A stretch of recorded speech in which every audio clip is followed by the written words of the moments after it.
هذه الأغنية إهداء خاص إلى الطفل الحبوب بمناسبة عيد الميلاد وعقبه ل100 عام. قالوا اليوم ميلاده، وانت احلى من القمر وزياده، كل عام احلى وانت العمر واغلى. سمعونا صفقه وقولوا قولوا في يوم ميلاده يلا كلنا نقول يلا.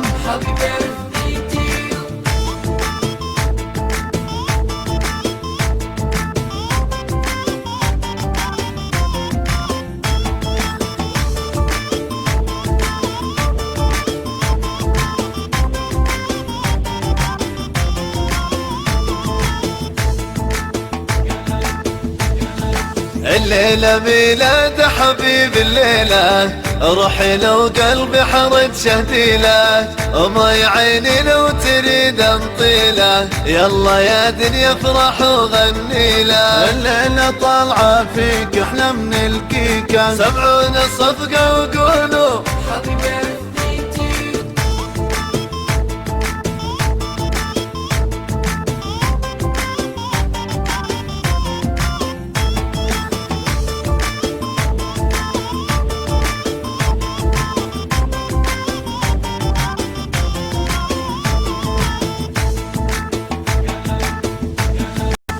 اليوم لعيونك يجوك الناسك، التاجيل وقل راسك، قلبي من صدري طلع لباسك، يلا طفي الشموع بنفاسك. كل سنة وانت طيب يا اغلى حبيب، سمعونا صفقة وقولوا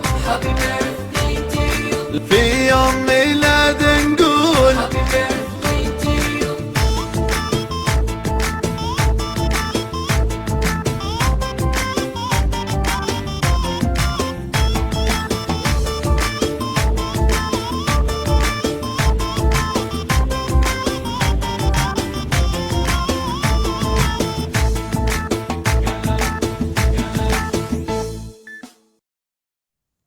السلام عليكم ورحمة الله. كنتمنى هذا الفيديو يلقاكم بخير وبأحوال طيبة. مرحبا بكم معايا في فيديو جديد من قناة مطبخ سلومة المتنوع. اليوم غنشارك معكم عيد ميلاد ولدي، التجهيزات والتحضيرات اللي حضرت ليه. كنتمنى الفيديو ينال إعجابكم. يلا معايا نشوفوا طريقة التحضير والمقادير وفرجة ممتعة.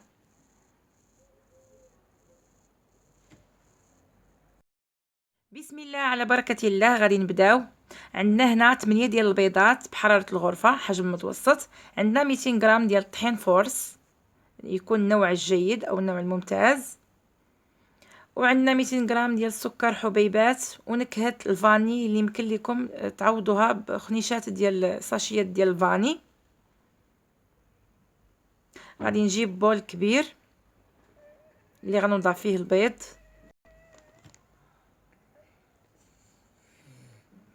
بسم الله. نوضع فيه البيض،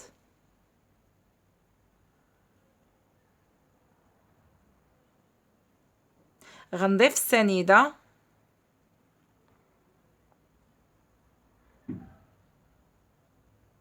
وغادي ندرب مزيان حتى تكون عندي واحد الرغوة اللي غيولي اللون ديالها مايل للبيوضة. نبقاو مستمرين بهذا الشكل كيف ما كتلاحظوا.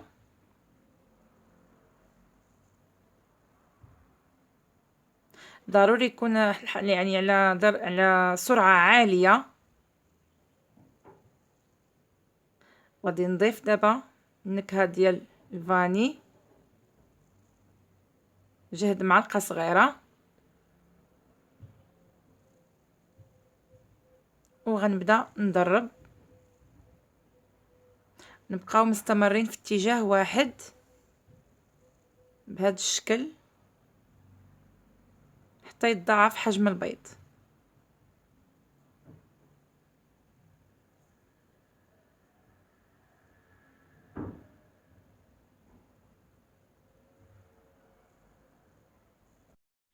وهذا هو الشكل ديالها من بعد ما دربتها لمدة ديال 10 ديال الدقائق. ها انتم كيف ما كتلاحظوا ضاعف الحجم ديالها ولا اللون ديالها قريب اللون الابيض. بسم الله. غادي نضيف دابا الطحين. ضروري الطحين يكون يعني مغربل، وغنبداو نحركو بشويه. انا عي مزربه الفيديو بشويه باش ما طيح لكمش الهواء اللي في البيض. وغادي نبداو من الاسفل للاعلى سباتيول كما كتلاحظوا على هذا الشكل. غنقسم الطحين لمراحل، ما غنديروش كله في مره واحده بهذا الشكل اللي كتلاحظوه. نحاول ندخل الطحين للبيض. خديت الطاوه اللي غادي نطيب فيها الكيك، فرشتها بابي كويسون ورق الزبده من الجوانب ومن التحت، وغنسكب فيها الكيك. بالنسبه للطياب ديالها غادي نديرها على نار مهيله. انا عندي الفران ديال الغاز درتو على نار مهيله بزاف. بالنسبه للتوقيت ديال الطياب من 30 دقيقه حتى ل 45 دقيقه، عاد غادي نجبدها. هذا هو الشكل ديال الكيكه من بعد ما طابت. خدات معايا بالضبط 40 دقيقه. انا دابا ما نقيسهاش وما نقرب ليهاش، غنخليها حتى تبات ليله كامله، عاد غادي نقطعها. من بعد ما حضرت الكيك حطيته جانبا. دابا غادي نجي نحضر هادو. بالنسبه للتحضيرات هذه النهار قبل العيد ميلاد، هاد الكويسات اللي كنت فات ليا شاركت معكم هاد المشتريات هذه. غادي ناخذ هاد الكويسات ديال الكاب كيك، غنوضع فيهم من كل حاجه داكشي اللي خديت. قطعت الميكا اللي كنت قلت لكم على هاد الشكل هذا، وغادي نجمع بهاد الطريقه هذه على هاد الكويسات بهاد الشكل، وغادي نجمعهم بهاد السينته هذه اللي قلت لكم حتى هي خديتها في نفس اللون. كتبقى هذه فكره تزيين الطاوله ديال العيد ميلاد، وتيبغيو الوليدات بحال هذا الشيء بحال هذا. صافي على هذا الشكل هذا. نعاود معكم واحده اخرى. ناخذ كاس وغنوضع فيه من كل حاجه حاجه كيف ما كتلاحظوا، من الشوكولات، من النوغا، من المصاصه، من الحلوى، من المارشميلو. وغادي نجمع الميكا. هذا هو الشكل النهائي ديال هاد الطويسات من بعد التزيين. كيف ما كتلاحظوا كيجيو زوينين في المنظر ديالهم وكيفرحوا بهم الوليدات. وهنا غادي نحضر الكيك بوبس. غنحتاج ليه الكيك اللي فتته بهذا الشكل هذا، وغنحتاج ليه 100 غرام ديال اللوز والقرقاع مخلطين اللي حمصتهم وهرمجتهم. وغنحتاجوا 200 ملي ديال الكريمه السائله. وغادي نبدا نخلط العناصر كيف ما كتلاحظوا. بالنسبه للوز والقرقاع تيبقى اختياري، انا غير ضفتهم بهذا الشكل هذا. حنا كنضيفوا كنخلطوا وكيبقى عينك ميزانك. يمكن ما نستخدموش 200 ملي ديال الكريمه كامله، يمكن قل. بالنسبه للكيك درتو كيك عادي بيض ودانون وعادي، يعني كيك عادي اللي كنديروا اليومي. صافي غادي نبقى نخلط بهذا الشكل حتى نتحصل على عجينه متماسكه يسهل التشكال ديالها.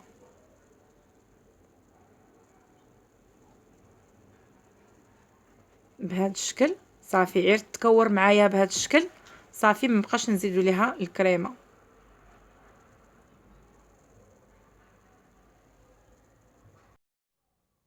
دابا غادي نجيب القوالب ديال السيليكون اللي على شكل سكيمو او شكل بولو، وغادي نبدا ندهنهم بالشوكولات الابيض اللي ذوبته في بالماغي.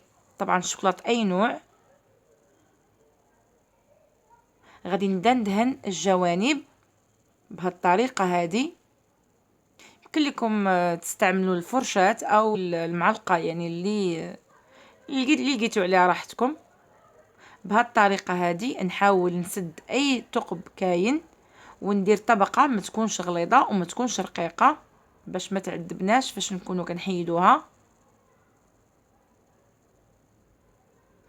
وندخلوها المجمد. هنا بعد ما خرجتها من المجمد غنعاود طبقه واحده اخرى. هاد المره غادي نحاول ندهنها بالشيته بهذا الشكل هذا.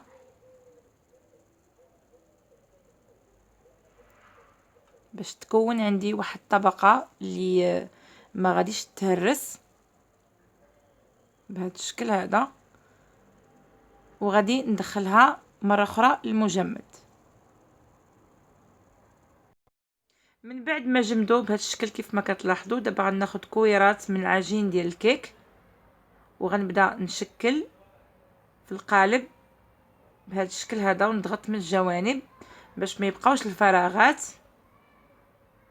بهذا الشكل هذا، ونضغط ونحاول اني ما نخليش نهائيا الفراغ باش يجي واخد الشكل ديال القالب اي السيليكون بهذا الشكل هذا. هنا الاعواد ما لقيتش كما قلت لكم لون واحد، بما اني دايره لي شخصيه ديال ميكي ماوس غادي ندير اللون الازرق واللون الاحمر. غادي نثبت الاعواد بهذا الشكل هذا، انا كنثبت وكنضغط في نفس الوقت باش ياخذوا الشكل ديالهم لداخل. ودابا غادي نضيف ليهم عفوا الشوكولات من الفوق بهذا الشكل هذا من الفوق، وغادي نعاود ندخلهم للمجمد. من بعد ما جمدوا غادي نبدا نزولهم من السيليكون بهذه الطريقه هذه بشويه، انا مزربه الفيديو، وغادي نبدا نحيد ليهم الزوائد بهذا الشكل هذا. دابا غادي ندوزو المرحله ديال التزيين ديالهم. غادي ندهنهم بالملمع بيض كيف ما كتلاحظوا. بالنسبه للتصوير الاضاءه ما واضحاش، كنعتذر. غادي ندهنهم بهذا الشكل كاملين. غادي نجيب الشوكولات وغادي نزين بهذا الشكل بخطوط بهذا الشكل هذا، وغادي نضيف هذا العقيق كيف ما كتلاحظوا. بالنسبه لتزيينهم كيبقى اختياري بهذا الشكل هذا، خطوط عشوائيه. وغادي نضيف هذه الوريضه هذه اللي من عجينه الشوكولات بالزرق درتها.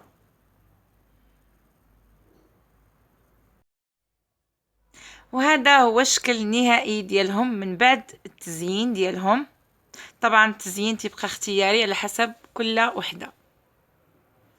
دابا غندوز نحضر معكم الطارت ديال الشوكولات.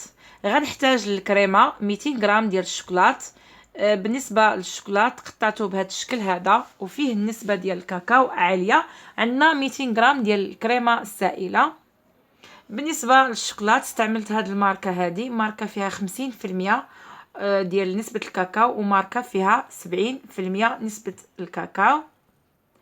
غادي نسخن الكريمه هي الاولى حتى تغلى. من بعد ما سخنات الكريمه درجه الغليان غادي نخويها مباشره على الشوكولات، وغادي نبدا نحرك حتى يذوب الشوكولات تماما كيف ما كتلاحظوا. غادي نضيف دابا 300 ملي ديال الكريمه البارده وغنخلط. من بعد ما خلطتها وخدت هذا الشكل هذا، كتختار شويه ما تخافوش منها. غادي نغطيها دابا وغنحاول نوصل السلوفان للوجه ديالها يتلامس مع السلوفان باش ما تكونش عندي هذيك الطبقه. وغادي نوضعها في الثلاجه لمده ساعتين حتى 3 سوايع. من بعد ما خليتها ساعتين لان كان الجو بارد، ها نتوما كما كتلاحظوا قساحت. غادي ندربها ونرجع معكم. ها هي الكريمه من بعد ما دربناها. هذا كيك اسفنجي بنفس الطريقه ديال الكيك الاول اللي درت معاكم، عير نقصت من الطحين وضفت ليه الكاكاو. غادي نبدا ندير السقوه. ضروري ما نسقيو لان الكيك الاسفنجي كنعرفوا كيجي ناشف. بالنسبه لهذا الكيك درت 6 البيضات، ودرت 150 غرام ديال السنيده، و100 غرام ديال الطحين، و50 غرام ديال الكاكاو. غادي نضيف الكريمه بهذا الشكل هذا. غادي نضيف دابا الطبقه الثانيه وغنسقيها بنفس الطريقه. وبالنسبه للطبقه الثالثه انا درت فيها اللوز والقرقاع بهذا الشكل هذا. وغنكمل. هذا هو الشكل النهائي ديال الطارت ديال الشوكولات. كنعتذر منكم بزاف على التصوير، لان طفى ليا التليفون وما يمكن لياش نتسنى حتى يتشارجا، فاضطريت اني نكملها، واكيد غنشاركها معكم في الايام الجايه. كيف ما كتلاحظوا درت ليها تزيين اللي هو بسيط بالانواع تاع الشكلاط. بالنسبه لانواع الشكلاط كيبقى يعني على حسب الرغبه ديال كل وحده. درت هنا كندر اللي عطات واحد النظره زوينه، وانواع ديال الشكلاط مختلفه. بالنسبه للجوانب زينتهم بقايا ديال الكيك اللي فرتتهم وزينت بيه، عطى نظره زوينه. حطيت هاد الشكلاط الابيض بهذا الشكل هذا اللي عطى نظره غزاله، وكيبقى التزيين حسب اختيار ديال كل واحد كيف ما كنقول لكم دائما. وهذا هو الشكل النهائي.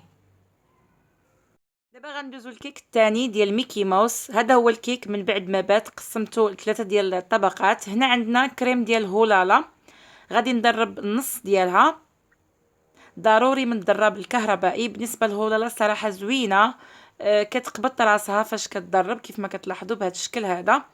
هنا عندنا 200 غرام ما بين اللوز والقرقاع اللي حمصتهم من قبل وهرمجتهم بهذا الشكل. غادي نضيف لهم 20 درهم ديال لافويتين، صراحه انا ما عرفتش شحال من غرام. غادي نخلط بهذا الشكل هذا،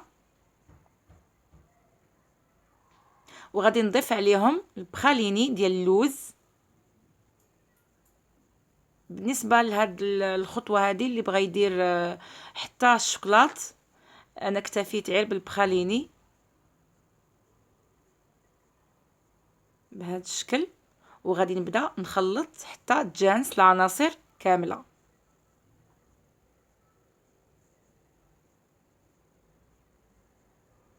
حتى تولي بهذا الشكل هذا كيف ما كتلاحظوا.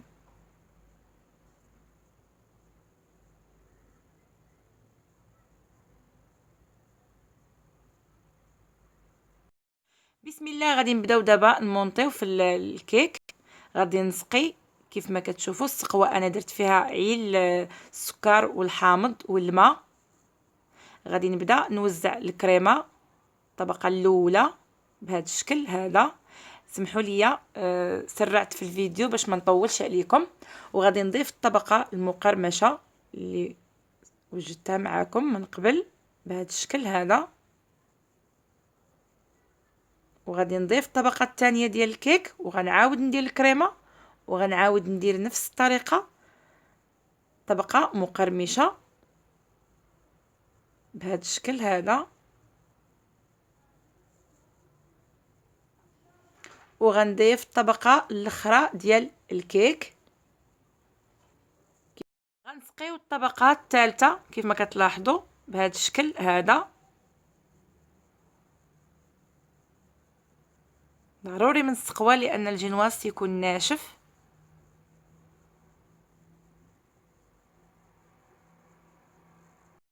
من بعد ما غطيت الوجه ديال الكاطو ديالنا كيف ما كتلاحظوا، غنحيد المول نحلو من الجوانب وغنحيدو. ها نتوما شوفوا كيفاش كتجي الطبقات ديالها. دابا غادي نبدا ندير الكريمه للجوانب بهذه الطريقه هذه كيف ما كتلاحظوا بهذا الشكل. من بعد ما قديت الكاطو من الجوانب ومن الفوق كيف ما كتلاحظوا، دابا غادي نجيب الصوره ديال الميكي ماوس. انا قطعت الكاطو على قدها بهذا الشكل هذا. غادي نوضعها، خاصها تجي متساويه من الاطراف، وغادي نبدا نلصق فيها عي بروس الاصابع. بالنسبه انا غادي نستعملها في نفس النهار.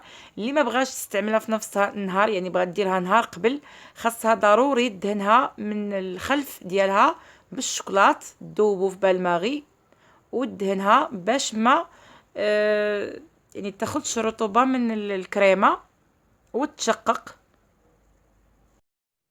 دابا غادي نزينها بوريضات بهذا الشكل هذا من الجوانب ديالها بهذه الطريقه هذه.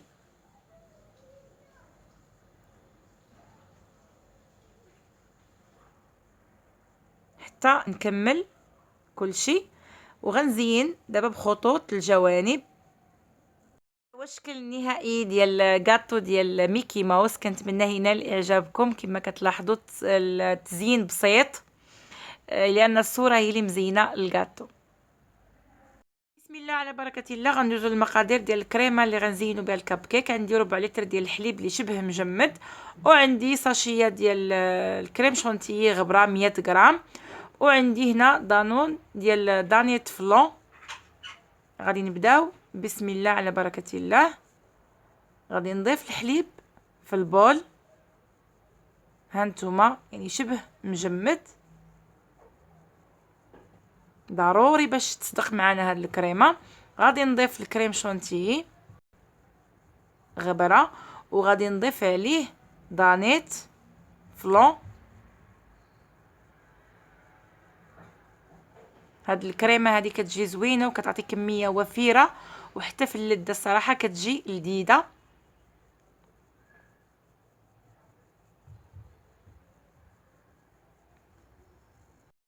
وهذا هو الشكل ديال الكريمه من بعد ما دربتها. ها نتوما كتوقف كتشد راسها مزيان، صراحه زوينه وكتعطي كميه وفيره. بسم الله. غادي نبداو في التزيين ديال الكب كيك. بالنسبه لهاد الكب كيك كان سبق لي حضرتهم معكم، غادي تلقاو الرابط اسفل الفيديو في صندوق الوصف. غادي نبداو نزينوه بهذا الشكل هذا. بالنسبه لهاد الكب كيك حتى ما حضرتهم ليله قبل، يعني الصباح بقى لي عيد التزيين ديالهم. في هاد العيد ميلاد ديال ولدي والاغلبيه الاعياد ميلاد اللي كندير كنفضل اني يعني نهار قبل نوجد الاغلبيه، كنخلي شي حاجه اللي بسيطه باش ما نتدركش وباش يبقى عندي الوقت الكافي. نبقاو مستمرين بهذا الشكل هذا. هاد الكريمه الصراحه كتجي زوينه ورائعه في التزيين ديالها، وكما قلت لكم كتعطي كميه وفيره. جربوها ما غاديش تندموا عليها. صافي غنبقاو مستمرين حتى نكملوا. غنزينها بحبيبات ديال العقيق الرقيق كيف ما كتلاحظوا. دابا غادي نضيف ليها هاد الاعواد هادو اللي فيهم الصوره ديال ميكي ماوس، غادي نضيفهم من الوسط، غيعطيو النظره زوينه بهذا الشكل هذا.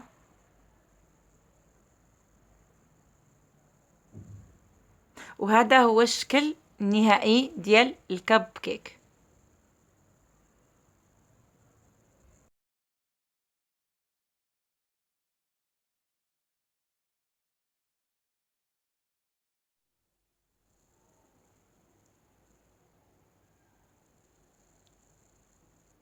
اخواتي وصلنا لنهايه الفيديو. هذا هو الشكل النهائي ديال الاطباق اللي حضرت في عيد ميلاد ولدي.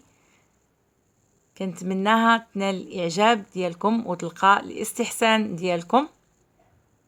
بالنسبه للمملحات ما صورتهاش معكم لان دركني الوقت. حضرت ميني همبرغر وميني بسيطلات ديال الحوت وميني بيتزا، وحضرت بلاطو ديال صابلي ديال ميكي ماوس وديال شكل اخر اللي كتبت فيه السميه ديالو والرقم ديال العمر ديالو.